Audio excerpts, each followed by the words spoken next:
നിക്കാഹ് രചന ലക്ഷ്മി MS. പരീക്ഷയിലുണ്ടായിരുന്നു പാത്തുട്ടി. വിയർത്തു കുളിച്ച് ഉമ്മറപ്പടിക്കലേക്ക് ഓടിയെത്തി പാഠപുസ്തകങ്ങളെല്ലാം പഴയ പെട്ടിയിലേക്ക് എടുത്തു മാറ്റുമ്പോഴായിരുന്നു ഉമ്മി പലഹാരവും കട്ടനുമായിട്ട് മുറിയിലേക്ക് വന്നത്. ഇപ്രാവശ്യം സ്കൂളിൽ ഫസ്റ്റ് ഞാനായിട്ട് ഉമ്മി. എന്നാൽ അവസാനത്തെ ചോദ്യം മുഴുമിക്കുന്നതിന് മുന്നേ മാഷൊന്ന് പേപ്പർ മേടിച്ചുകൊണ്ട് പോയി. അത് പറയുമ്പോൾ അവളുടെ ആദ്യവാചകത്തിൽ നിറഞ്ഞിരുന്ന ഉത്സാഹത്തിന്റെ ഏറ്റക്കുറച്ചിൽ ഉമ്മി ശ്രദ്ധിച്ചു. സാരില്ല എന്റെ കുട്ടിയെ, എത്ര പഠിച്ചിട്ട് എന്തിനാ, വരുന്ന പെരുന്നാളിന് മുന്നേ എന്റെ നിക്കാഹ് വാപ്പച്ചി റിഹാനുമായിട്ട് പറഞ്ഞു ഉറപ്പിച്ചേക്കുക. പിന്നെ ഇജ്ജ് മുൻപന്തിയിലായാലെന്താ പിൻപന്തിയിലായാലെന്താ, ഓന്റെ പൊരയിൽ ഓന്റെ ഇഷ്ടത്തിന് കഴിയണം, അത്ര തന്നെ. ചിരിച്ചുകൊണ്ട് ഉമ്മി അവളുടെ താടിയിൽ തട്ടി പലഹാരപാത്രം കയ്യിലേൽപ്പിച്ചുകൊണ്ട് അടുക്കളയിലേക്ക് പോയി. വാനോളമുയർന്ന പ്രതീക്ഷയുടെ നൂൽപ്പട്ടങ്ങൾ പൊട്ടിയടർന്ന് വീണ പോലെ സുറുമി മെത്തക്കുള്ളിൽ സംഭ്രമിടഞ്ഞിരുന്നു. 12ാം ക്ലാസ്സിലെ വരയും കുറിയും നിരത്തി പഠിച്ച ഓരോ വാക്കുകളും തന്നെ നോക്കി അടക്കത്തിൽ ചിരിക്കുന്ന പോലെ, അടഞ്ഞുപോയ ഓരോ അധ്യായങ്ങളും തന്നെ നോക്കി കളിയാക്കുന്ന പോലെ അവൾക്ക് തോന്നി. എനിക്ക് നിക്കാഹ് വേണ്ട. ഓരോ പുസ്തകങ്ങളായി നെഞ്ചിൽ അമർത്തി പിടിച്ചുകൊണ്ട് അവൾ ഏങ്ങി കരഞ്ഞു. ആരോടും പറയാൻ പറ്റാത്ത വിഷമങ്ങളെ കറുത്ത പുറംചട്ടയിൽ പൊതിഞ്ഞ ഡയറിക്കുള്ളിൽ അവൾ കുത്തിക്കുറിച്ചു. പറിച്ചു നടുകയാണ് ഞാൻ അക്ഷരങ്ങളുടെ കൂട്ടിൽ നിന്ന് അന്തിക്കൂട് തേടിയെത്തുന്ന ആളിലേക്ക്. സമവാക്യങ്ങൾക്കും പഠിച്ച ക്രിയകൾക്കും തൻ്റെ കണക്കൂട്ടലുകളെ ശരിപ്പെടുത്താനായില്ല. അറിയാത്ത, കാണാത്ത, അതിലുപരി ഇഷ്ടപ്പെടാത്ത ഒരു അപരിചിതന്റെ കയ്യിൽ തന്റെ രാപ്പകൽ വിശ്രമില്ലാതെ നേടിയെടുത്ത അറിവുകൾ ഞെരിഞ്ഞവരാൻ പോവുകയാണ്. ഈറനഴിഞ്ഞ മിഴികളോടെ സുറുമി ചിതറിക്കിടന്ന കടലാസ് കഷ്ണങ്ങളെയും പുസ്തകക്കൂട്ടങ്ങളെയും മാറോട് അണച്ചു പിടിച്ചു. മോളെ പാത്തൂട്ടി, എന്തെടുക്കയ്യ്? വാപ്പച്ചിയുടെ ശബ്ദം. സുറുമി മിഴികൾ ഇറുക്കി തുടച്ച് തീന്മേശക്കപ്പുറം ചെന്ന് ഒതുങ്ങി നിന്നു. പാത്രത്തിൽ നെയ്ച്ചോറിൽ കൈകൾ കുഴച്ചുകൊണ്ട് വാപ്പച്ചി നെറ്റിയിലെ വിയർപ്പ് തൂവാല കൊണ്ട് ഒപ്പി മാറ്റുന്നുണ്ടായിരുന്നു. ഐഷ, ഈയൊന്നും ഇങ്ങോട്ട് വന്നാണി. വിളി കേട്ടതും ഉമ്മി അടുക്കളയിൽ നിന്ന് ഓടിക്കതച്ച് സുറുമിക്കടുത്തായി വന്നു. പാത്തൂട്ടി, അങ്ങനെ അതും തീരുമാനമായിട്ടോ? വരുന്ന ആഴ്ചയിൽ ബീരാനും കിട്ടിയോളും പിന്നെ ഓൻ്റെ ഇളയമോനും ഇങ്ങോട്ടേക്ക് വരുന്നുണ്ട് അന്നെ കാണാനെ കൊണ്ടേ. ഇജ്ജ് ബേജാറാവണ്ട, ഓരിക്കൊക്കെ ഇഷ്ടായിക്കോളും. കസ്തൂരി മാമ്പയം പോലുള്ള എൻ്റെ മുത്തിനെ ആർക്കാ ഇഷ്ടാവാണ്ടിരിക്കുക? സുറുമിയുടെ മുഖത്തെ വിഷാദം വേറെ രീതിയിലേക്ക് ചിന്തിക്കാനായിരുന്നു അദ്ദേഹത്തിനും ഇഷ്ടം. തിരിച്ചെന്തെങ്കിലും പറയുന്നതിന് മുമ്പേ തന്നെ വാപ്പിച്ച എല്ലാ വിവരങ്ങളും അവൾ കേൾക്കെ പറഞ്ഞു തുടങ്ങി. നിക്കാവ് ഇവിടെ ഏതോ വലിയ ആള് റിയാൻകുട്ടിയാൻ ഏർപ്പാടായിക്കൊള്ളാന്ന് പറഞ്ഞു. ഓനെപ്പോഴേക്കാവും നാട്ടിലേക്ക് വരുന്നേ? ഉമ്മി പാത്രത്തിലേക്ക് വീണ്ടും നെയ്ച്ചോറ് പകർന്നുകൊണ്ട് വാപ്പച്ചിയോട് ചോദിക്കുന്നുണ്ട്. ഓനും അടുത്ത ആഴ്ച എത്തിയേക്കും. എങ്കിലും ഓർക്കില്ല ഒന്നിച്ച് പോരായിരുന്നോ? അധികം വെക്കേണ്ടി വരുന്ന ബിരിയാണി അരിയുടെ വിലയോർത്ത് അവർക്ക് ഉത്കണ്ഠയുണ്ടായിരുന്നു. ഓൻ പാത്തൂട്ടിയെ നേരത്തെ കണ്ടിരിക്കണല്ലേ ഐഷു, പിന്നെ എന്തിനാ ഇപ്പൊ പ്രത്യേകിച്ചൊരു കാണല്? ചർച്ചകൾ നീണ്ടുപോകുന്നുണ്ട്. സുറുമി വീണ്ടും മുറിക്കുള്ളിലേക്ക് വലിഞ്ഞു. അപ്പുറത്തെ മുറിയിൽ പാത്രം വീണുടയുന്ന ശബ്ദം കേട്ട് അവളോടി അങ്ങോട്ട് പോയി. ഷാനു വെള്ളത്തിനായി കൈയെത്തിച്ചപ്പോൾ ഗ്ലാസ് നിലത്ത് വീണുടഞ്ഞതാണ്. സുറുമി വേഗം ചെന്ന് ജാറിലെ വെള്ളം കുപ്പിയിൽ പകർന്ന് അവന്റെ ചുണ്ടോട് അടുപ്പിച്ചു. അടുക്കളയിൽ നിന്ന് ഗ്ലാസ് എടുക്കാനായി തിരിയുമ്പോഴും അവൾ ശ്രദ്ധിച്ചിരുന്നു. ബുദ്ധിയുറക്കാത്ത അവനിലും തിളങ്ങി നിന്ന ചെറിയ പ്രതീക്ഷ. ജനിച്ചപ്പോഴേ വളർച്ചയില്ലാത്ത കുട്ടിയായിരുന്നു അവൻ. തന്നേക്കാൾ 4 വയസ്സിന് എളുപ്പമുണ്ട്. സംസാരവും നന്നേ ഇല്ലെന്ന് തന്നെ പറയണം. നാളിതുവരെയുള്ള അവന്റെ ചികിത്സക്ക് പണമൊഴുക്കാൻ വാപ്പച്ചിയുടെ ബാങ്ക് വിളികൾക്ക് കേൾപ്പില്ലായിരുന്നു.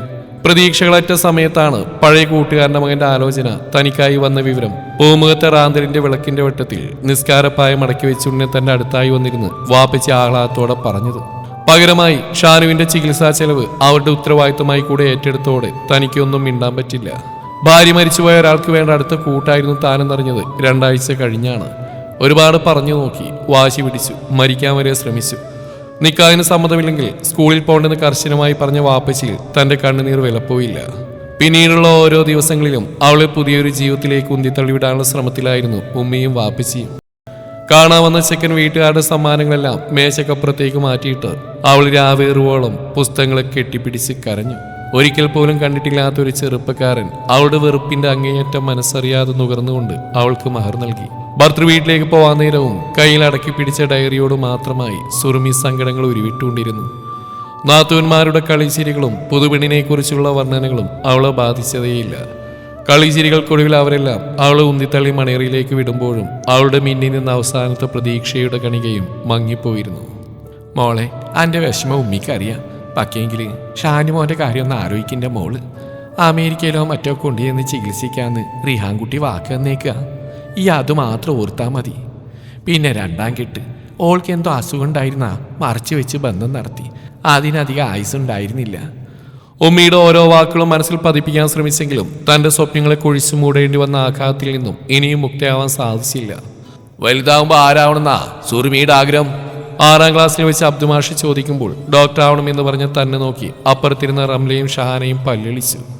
അതിനെന്നെ 18 കഴിയുമ്പോഴേക്കും കെട്ടിക്കൂലേ, പിന്നെ ഓന്റെ കുട്ടികളുടെ ഡോക്ടർ ആവാട്ടോ. അന്നൊരു തമാശയായി തോന്നിയെങ്കിലും വീണ്ടും നിണം പൊടിഞ്ഞ വ്രണം പോലെ ആ വാക്കുകൾ നീറ്റിലേൽപ്പിച്ചുകൊണ്ട് മുന്നിൽ ഞെളിഞ്ഞു നിൽക്കുന്നു. മുറിയിൽ ആരുമില്ലായിരുന്നു. പാൽ ഗ്ലാസ് വാഷ് ബേസിലേക്ക് അമഴ്ത്തി കളഞ്ഞുകൊണ്ട് അവൾ കട്ടിലിനതായ പായ വിരിച്ചു. പുറത്തുനിന്ന് കാൽപെരുമാറ്റം കേട്ടതും കണ്ണടച്ച് തിരിഞ്ഞു കിടന്നു. നിക്കാഹ് കഴിഞ്ഞ് 7-ാം നാൾ വിമാനത്തിൽ കയറുമ്പോഴും പുതുമോടികൾക്കിടയിൽ അപരിചിതത്വം തുടർന്നു. തന്റെ സ്വപ്നങ്ങളെ മഹർ തന്ന് ചവിട്ടിമതിച്ച റിഹാനോട് സുറുമിക്ക് വെറുപ്പായിരുന്നു. പലവട്ടം സംസാരിക്കാൻ ശ്രമിച്ചിട്ടും അവൾ മുഖം കൊടുത്തതേയില്ല. എനിക്ക് തന്നോട് അല്പം സംസാരിക്കാനുണ്ട്. ബെഡിൽ ഷീറ്റ് വിരിച്ചുകൊണ്ടിരിക്കുന്നതിനിടയിലായിരുന്നു റിഹാൻ അവളെ സമീപിച്ച്. അയാൾ അടുത്തേക്ക് വരുംതോറും സുറുമിയുടെ ഹൃദയം നുറുങ്ങി. എനിക്കറിയാം എന്താണെന്ന്. നിങ്ങളുടെ ആഗ്രഹങ്ങൾക്ക് വഴങ്ങിത്തരുന്ന ഒരു ഭാര്യയാണോ ഞാൻ, അല്ലേ? എന്റെ കൂടെപ്പിറപ്പിനെ രക്ഷിക്കാൻ വാപ്പച്ചിയുടെ കയ്യിൽ നിന്ന് വിലക്ക് വാങ്ങി നിങ്ങളുടെ അടിമയാണല്ലോ ഞാൻ. തികട്ടി വന്ന രോഷം അവൾ ബലപ്പെട്ട് മനസ്സിലൊതുക്കി. എന്നെ നിങ്ങൾ സ്വന്തമാക്കിയതോടെ എനിക്ക് സ്വന്തമായിട്ടുണ്ടായിരുന്ന കിനാവുകളെയാണ് നിങ്ങൾ കബറടക്കിയത്. കോപം കൊണ്ട് ചുവന്ന അവളുടെ മുഖവും ജ്വലിച്ച വാക്കുകളും അത്ഭുതത്തോടെ അനുഭവിക്കുകയായിരുന്നു റിഹാൻ. ഇനി നിങ്ങൾക്കെന്താ വേണ്ടത്? എന്റെ ശരീരവും എടുത്തോളൂ. പക്ഷെ കൊതിർന്ന് മതിയാവുമ്പോൾ ബാക്കി വെച്ചേക്കരുത്. കൊത്തി വലിച്ചെടുത്തേക്കണം. മറ്റൊരുത്തിയുടെ എച്ചിലിന്റെ ബാക്കി ഭക്ഷിച്ച് രുചിക്കാൻ പിന്നെ സുറുമിക്കൊരു ജീവിതം ഈ ദുനിയാവിൽ വേണ്ട. മൗനം പാലിച്ചെന്ന റിഹാന് മുമ്പിൽ ആദ്യമായി തന്നെ മനസ്സ് തുറന്നടിച്ച സംതൃപ്തിയോടെ സുറുമി മുറിക്ക് പുറത്തേക്ക് ഇറങ്ങിപ്പോയി. ഒരുമിച്ചൊരു ജീവിതം തുടങ്ങിയ 1 മാസം പിന്നിട്ടിട്ടും റിഹാനുമായുള്ള സൗമ്യമായ ഇടപെടലിൽ നിന്നും പലപ്പോഴും സുറുമി ഒഴിഞ്ഞു മാറി. ഒരു വീട്ടിൽ 2 അപരിചിതരായി കഴിഞ്ഞു.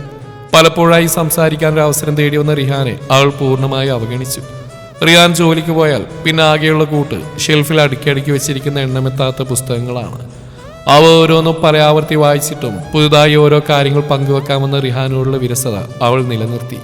ഷാനുവിന്റെ ചികിത്സക്കുള്ള എല്ലാ ഏർപ്പാടും ചെയ്തു വന്ന വാർത്തയായിരുന്നു ഒരു ദിവസം റിഹാൻ കയറി വന്നു. കേട്ടപ്പോൾ സന്തോഷമുള്ളവായെങ്കിലും പരിക്കൻ മട്ടിൽ അവൾ അത് പ്രകടിപ്പിക്കാൻ നിന്നു. നാട്ടിൽ ഷാനുവിനെ കൂട്ടിക്കൊണ്ടുവരാനായി അവർ പോയി.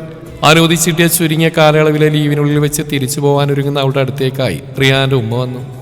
മോളെ, ഉമ്മാക്കൊരു കൂട്ടം പറയാനുണ്ട്. എന്താ ഉമ്മ? മോളുടെയും റിഹാന്റെയും ജീവിതം സ്വൈര്യത്തോടെയാണോ അല്ലയോ എന്നൊന്നും ഉമ്മാക്ക് അറിഞ്ഞൂടാ. പക്കെങ്കിൽ ഒരു കാര്യം ഉമ്മ പറയാം. എൻ്റെ റിഹാൻ പാവ. ഓൻ്റെ ആദ്യത്തെ ബീവി ഓളൊരു വർക്കത്തുള്ളവൾ തന്നെയായിരുന്നു. പക്കെങ്കിൽ ഓളുടെ വീട്ടുകാരെൻ്റെ ചെക്കൻ്റെ ജീവിതം വെച്ചായിരുന്നു കളിച്ചത്. ജന്മനാ ഉണ്ടായിരുന്ന ഓൾക്ക് കുരിക്കേ. എന്താണ്? സുറുമി സംശയബാധയിൽ ചോദിച്ചു. മറ്റേ ഈ താക്കോലി പിടിപ്പിച്ചടക്കണ അസുഖം മോളെ. നിക്കാഹ് കഴിഞ്ഞതിൻ്റെ അന്ന് അവരുടെ വീട്ടിൽ വെച്ച് തന്നെ ഓൾക്കത് വന്നു. ഉപേക്ഷിക്കാൻ ഞാനടക്കം എല്ലാവരും ഓനോട് പറഞ്ഞതാ. എന്നാലും ഓനത് കേട്ടില്ല.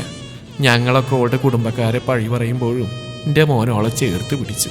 കഴിയാവുന്ന ചികിത്സ എല്ലാം നോക്കി. ഓക്കെ, അവർ കണ്ണുടച്ചു. ഒരു പ്രാവശ്യം ജീവിതം ഉടഞ്ഞു പോയതാ. ആ ചിന്തകൾ കൂട്ടിച്ചേർക്കാൻ പടച്ചോനയച്ച മോളായിട്ടാ അന്നെ നമ്മൾ കാണുന്നു. ഓൻ്റെ കൽബും കണ്ണും നനക്കാതെ ഈ നോക്കണം.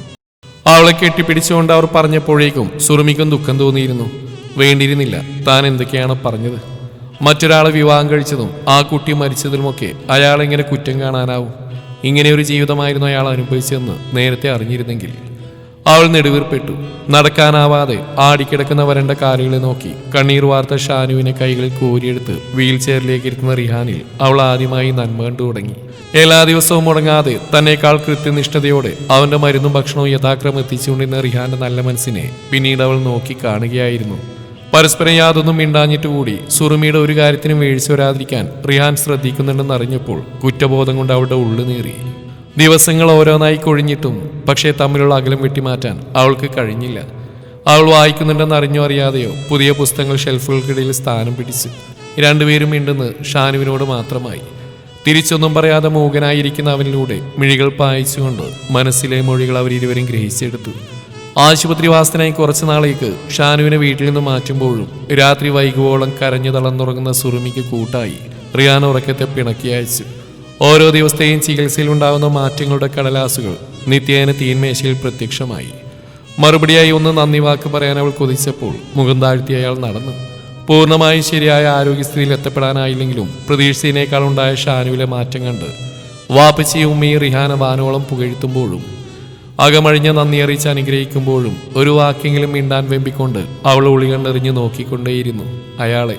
ആശുപത്രിയിലെ റിസൾട്ടിനൊപ്പം മടങ്ങിയിരുന്ന മറ്റൊരു കടലാസ് വിറക്കുന്ന അവളുടെ വിരലുകളിലൂടെ അന്ന് ഊർന്നിറങ്ങിയപ്പോഴേക്കും പ്രതീക്ഷകളൊക്കെ അസ്തമിച്ച പോലെ തോന്നിപ്പോയി സുറുമിക്ക്. ഒരുപാട് നാൾ ആലോചിച്ച ശേഷമാണ് ഈ തീരുമാനം. എന്നെ മനസ്സിലാക്കാൻ സുറുമിക്ക് കഴിയില്ല. അതുകൊണ്ട് തന്നെ തൻ്റെ സ്നേഹത്തിന് എനിക്ക് അറിയതയില്ല. നിക്കാഹിന് മുമ്പേ തന്നെ സമ്മതം ചോദിക്കാതെ പോയത് എൻ്റെ തെറ്റായിരുന്നു. ഒരു പെൺകുട്ടിയെ കൂടെ കൂട്ടുമ്പോൾ അവളുടെ സ്വപ്നങ്ങൾക്ക് കാവൽക്കാരനാവണമെന്നായിരുന്നു എൻ്റെ ആഗ്രഹം. എന്നാൽ ഇവിടെ തൻ്റെ സ്വപ്നങ്ങൾക്ക് വിലങ്ങേടിയാണ് ഞാൻ. തൊലാക്കിൻ്റെ കടലാസിൽ ഞാൻ ഒപ്പുവെച്ചിട്ടുണ്ട്. താൻ പോയി കാണാൻ ഞാൻ ആഗ്രഹിക്കുന്നില്ല. 2 ദിവസത്തേക്ക് ഞാൻ യാത്ര പോവുകയാണ്. കഴിയുമെങ്കിൽ യാത്രയാക്കാൻ ഞാനുണ്ടാവും. സ്നേഹത്തോടെ, റിഹാൻ. വായിച്ചു തീർന്നതും തൻ്റെ മനസ്സിലെ പരിക്കൻ പാറക്കെട്ടുകളിൽ നിന്നും ദുഃഖമാണ് പൊട്ടിയൊഴുകുന്ന അവൾ അറിഞ്ഞു. അലറിക്കരഞ്ഞുകൊണ്ടൊരു ഭ്രാന്തിയെപ്പോലെ അവൾ നിലത്തേക്ക് വീണു. കൈവിട്ടുപോയത് നേടിയെടുക്കാനാവാത്ത സങ്കടം ചിന്നിച്ചിതറിക്കിടക്കുന്ന പുസ്തകങ്ങളിലേക്ക് അവൾ തീർത്തു. ഓരോ നിമിഷവും റിഹാനെ തേടി അവൾ അറപ്പോടെ മാത്രം നോക്കിയ അയാളുടെ ഉടുപ്പുകളിൽ അവളുടെ ചുണ്ടുകൾ പതിഞ്ഞു. പുതപ്പിൽ നിറഞ്ഞിരുന്ന അയാളുടെ വിയർപ്പിനെ ശ്വസിച്ചുകൊണ്ട് ഉറങ്ങാൻ തുടങ്ങി. 2 ദിവസം കഴിഞ്ഞാൽ നാട്ടിലേക്ക് മടങ്ങണം. തന്നെ യാത്രയാക്കാൻ വരുമെന്ന് മാത്രം അവസാനത്തെ വരികൾ കണ്ടു. അതുവരെ തന്നെ കാണാതിരിക്കാനുള്ള വഴിയാണ് ഈ യാത്ര. എവിടെയാണെന്ന് തിരക്കാൻ ഫോൺ നമ്പർ പോലും ഇല്ലല്ലോ എന്നത് അവൾക്ക് അവളോട് തന്നെ അവജ്ഞ തോന്നിപ്പിച്ചിരുന്നു. കാത്തിരുന്ന ദിവസങ്ങളിൽ നിന്ന് വരാഞ്ഞപ്പോൾ ഇനിയൊരിക്കലും വരില്ലെന്ന് അവൾ തിരിച്ചറിഞ്ഞു. തുറന്ന ബാഗുകളിൽ റിഹാന്റെ ഷർട്ടുകളും ഷൂസുകളും ഫോട്ടോകളും മാത്രമായി കുത്തി നിറക്കുമ്പോഴും അവൾ പിന്നെയും പ്രതീക്ഷിച്ചുകൊണ്ടേയിരുന്നു. യാത്രയാക്കാൻ പോലും കാണാഞ്ഞപ്പോൾ അവൾ അണച്ച ഹൃദയത്തോടെ നാട്ടിലേക്ക് വന്നിറങ്ങി. ഓടി വന്ന് ഉമ്മിയുടെ മടിൽ കിടന്ന് ഏങ്ങി കരഞ്ഞുകൊണ്ട് അവരുടെ ചോദ്യങ്ങൾക്കൊന്നും ഉത്തരം നൽകാനായില്ല. കൊഴിഞ്ഞുപോയ നാളുകൾ ഓരോന്നും അവൾ പുസ്തകങ്ങളെ മറന്നു. കണ്ട കിനാവുകളെ വെടിഞ്ഞു. കട്ടപ്പുറം ചട്ടയുള്ള പുസ്തകങ്ങളെ വീണ്ടും നീട്ടിയൊതുക്കി റിഹാൻ ഓർമ്മകളെ കെട്ടിപ്പിടിക്കാൻ തുടങ്ങിയപ്പോഴേക്കും അവൾ മനസ്സിലാക്കി തുടങ്ങിയിരുന്നു. അവളറിയാതെ അവൾ അയാളെ പ്രണയിച്ചു തുടങ്ങിയെന്ന്. എല്ലാ പ്രതീക്ഷകളും നഷ്ടപ്പെട്ട് അവൾ അവസാന ആശ്രയത്തിനായി ഡയറി പരതി. എവിടെയും കാണാഞ്ഞ് ചങ്കുവിടഞ്ഞവൾ അടിത്തട്ടിലെവിടെയോ വിടർന്നു കിടന്ന ത്വലാക്കിന്റെ കടലാസ് മെല്ലെ തുറന്നു നോക്കി. ഒരു വശത്ത് കണ്ട മഷിയടയാളം അവളുടെ നൊമ്പരത്തെ വീണ്ടും വീണ്ടും കീറി മുറിച്ചു. വാടിക്കരിഞ്ഞ മുഖത്തോടെ അവൾ അടുത്ത ഭാഗത്തും ഒപ്പുവെച്ചതും പിന്നിൽ നിന്ന് ആരോ ഏന്തി വന്ന് കടലാസ് പിടിച്ചെടുത്ത് നിറുകെ പിളർത്തിയത് ഒരുമിച്ചായിരുന്നു. റിഹാൻ. വിറക്കുന്ന ചുണ്ടുകളോടെ അവൾ മന്ത്രിച്ചു. വിങ്ങിപ്പൊട്ടിക്കൊണ്ട് അയാളുടെ മാറിലേക്ക് തളർന്നു വീഴുമ്പോൾ അവൾ ഇറുകെ പുണരുന്നുണ്ടായിരുന്നു റിഹാൻ. എവിടെയായിരുന്നു നിങ്ങൾ? ഞാൻ എവിടെയെല്ലാം തിരഞ്ഞു ഒന്ന് കാണാൻ. എന്നെ ഒറ്റക്കാക്കിയിട്ട് എന്തിനാ പോയി? ദേഷ്യവും വിഷമവും കൊണ്ട് അയാളുടെ ഷർട്ടിന്റെ അതിർവരമ്പുകൾ ലംഘിച്ച് നെഞ്ചത്ത് അവളുടെ നഖങ്ങൾ ആഴ്ന്നിറങ്ങി. അയാൾ മേലെ അവളുടെ തട്ടത്തിൽ പൊതിഞ്ഞ മുഖം തന്നിലേക്ക് അടുപ്പിച്ചു. എന്നിട്ടാണോ? ഇത്രയും ഇഷ്ടം ഉള്ളിലുണ്ടായിട്ടാണോ ഈ അതിൽ ഒപ്പുവെക്കാൻ പോയി? നിങ്ങൾ ഒപ്പുവെച്ചില്ലേ? എന്നെ വേണ്ടായിട്ടില്ലേ അത്? അയാളുടെ കൈകളിൽ ശിരസിട്ടടിച്ചുകൊണ്ട് അവൾ പറഞ്ഞു. അല്ലട പാത്തൂട്ടി, എൻ്റെ മൊഹബത്തിന്റെ ആഴളക്കാനായിരുന്നു അത്. കുറച്ച് ദിവസം എന്നെ കാണാണ്ടായപ്പോ ഈ സ്വയം കാണാണ്ടായ പോലെ ആയില്ലേ? അതീന്ന് എനിക്ക് മനസ്സിലായി. എന്ത് മനസ്സിലായിന്ന്? അവൾ സംശയത്തോടെ പുരികം മുളച്ചു. മറുപടിയായി അവളുടെ വിടർന്നു കൂമ്പിയ ഇമകളിൽ അയാൾ ചുംബനം നൽകി. ഈ കഴിഞ്ഞുപോയ എൻ്റെ കിനാവുകളിലെല്ലാം തൻ്റെ മുഖത്തിനായിരുന്നു ഏറ്റവും വലിയ സ്ഥാനമെന്ന്.